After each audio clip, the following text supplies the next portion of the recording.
As Olimpíadas voltam aos Estados Unidos após alguns anos para provar ainda mais a hegemonia dos americanos. Estamos em Los Angeles, a cidade dos astros de Hollywood. Fala galerinha, tudo bem?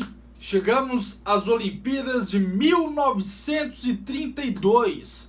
Pela segunda vez na história, os Jogos Olímpicos saem do continente europeu e vai para as Américas. Os Estados Unidos recebeu na cidade de Los Angeles os Jogos Olímpicos de 1932. Nessa época, os Jogos Olímpicos já começou a ter uma visão de grandeza entre os países que recebem o evento. E a partir daí, os Estados Unidos quis inovar e construiu a primeira Vila Olímpica de uma Olimpíada.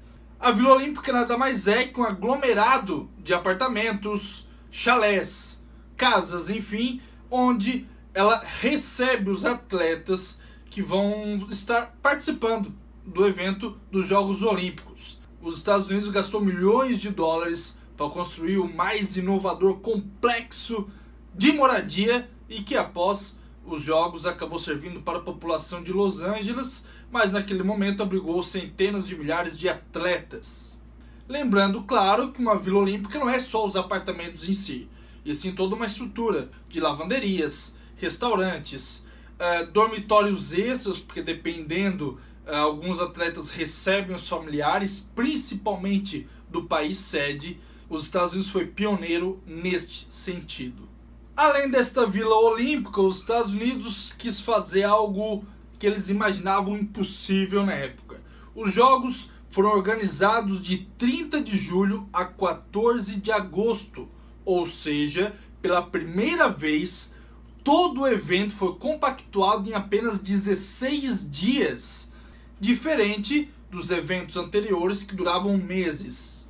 E com isso foi um sucesso total, se adaptando até nos dias de hoje. Os Estados Unidos mudou o calendário olímpico com a quantidade de dias que o evento seria realizado. Ou seja, o número de provas, que foi de 117 em 14 esportes, não foi feito tudo no mesmo local, e sim regionalizado dentro da cidade de Los Angeles.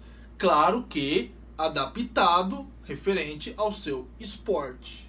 O remo, por exemplo, era na Lagoa, tinha o estádio olímpico, onde recebeu o atletismo, o futebol, outras partidas de futebol foi em outros estádios. Então foi muito bacana, acharam muito legal, muito moderno naquela época fazer o evento em poucos dias, porém em momentos simultâneos, e aí sim conquistando o coração do público em geral. Algo que fez parte dos Jogos Olímpicos, podemos dizer, é que no final dos anos 20, no começo dos anos 30, aconteceu a Grande Depressão, que não tem nada a ver com Olimpíadas, mas sim com a economia do país. A renda bruta de cada cidadão americano naquela época caiu muito, a economia foi muito baixa, considerada uma das piores da história. E com isso muitos atletas não conseguiram participar dos Jogos. A estimativa era muito mais de atletas participando, porém teve uma redução drástica devido a essa Grande Depressão, a crise econômica que os Estados Unidos viveu nessa época. Algo muito marcante também das Olimpíadas de 1932, pouco antes do início do evento, os americanos, os organizadores das Olimpíadas lá nos Estados Unidos, pensaram em padronizar o máximo possível de eventos dentro da Olimpíada.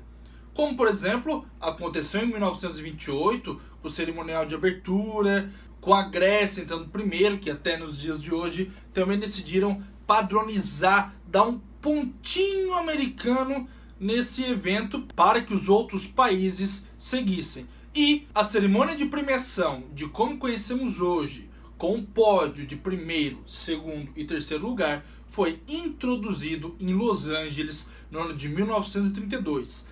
Antes, todas as premiações eram feitas lá no final, na cerimônia de encerramento. E a partir desse ano, foi feito após cada prova, com pódio de primeiro, segundo e terceiro lugar, como é nos dias de hoje. E claro que não podemos esquecer das bandeiras subindo, sendo hasteadas, dos atletas que foram premiados, além do hino tocado para o campeão olímpico. Vou dar o exemplo. Se o Brasil terminou uma prova em primeiro, a bandeira do Brasil é hasteada no máximo mais alto e tocado o hino brasileiro.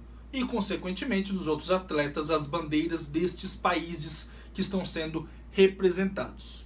O Brasil voltou às Olimpíadas de Los Angeles após a não participação em 1928, devido a uma crise econômica que o Brasil viveu nessa época também. O Brasil voltou a ter representantes, porém não conquistou nenhuma medalha, não ficou em nenhum pódio, então assim não se encaixando em nenhuma colocação no quadro de medalhas. Já nos 3 primeiros colocados, as Olimpíadas organizadas nos Estados Unidos, imaginamos quem liderou a competição. Os anfitriões Estados Unidos conquistaram um total de 103 medalhas.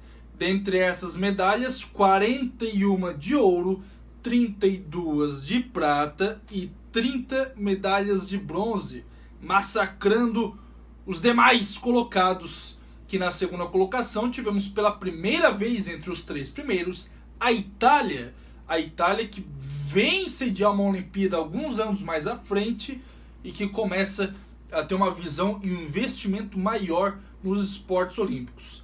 A Itália conquistou um total de 36 medalhas, 12 de ouro, 12 de prata e 12 de bronze. Parece até que foi combinado.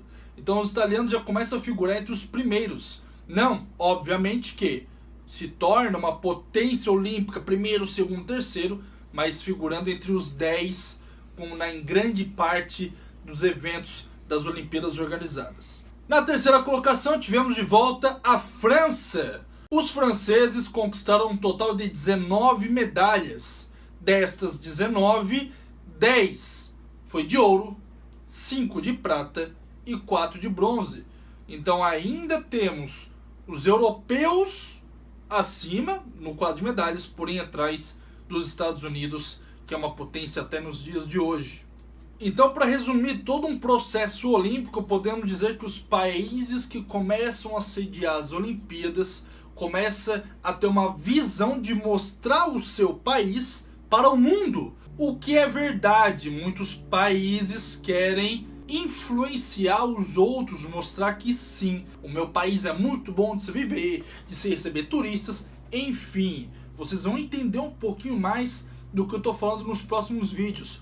Os Estados Unidos já queria ter um domínio econômico, apesar de ter uma crise forte nessa época, já quer ser superior economicamente aos demais países, cada um com seus interesses, é claro.